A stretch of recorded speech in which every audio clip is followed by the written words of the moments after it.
In this video, we'll show you how to remove and replace outside mirror marker lights on a Ford F-450.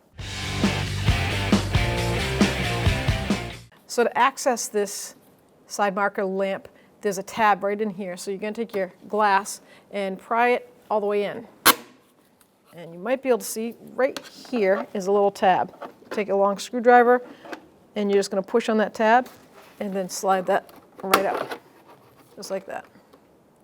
So you're going to take that lens and transfer the sockets over with the bulbs. So counterclockwise twist, and then counterclockwise twist. I noticed the black socket was on the bottom, so we'll make sure we put it in the same way. So to line up those little keyways, there is a large one and two small ones, and then just twist it right into place. Do the same on the top.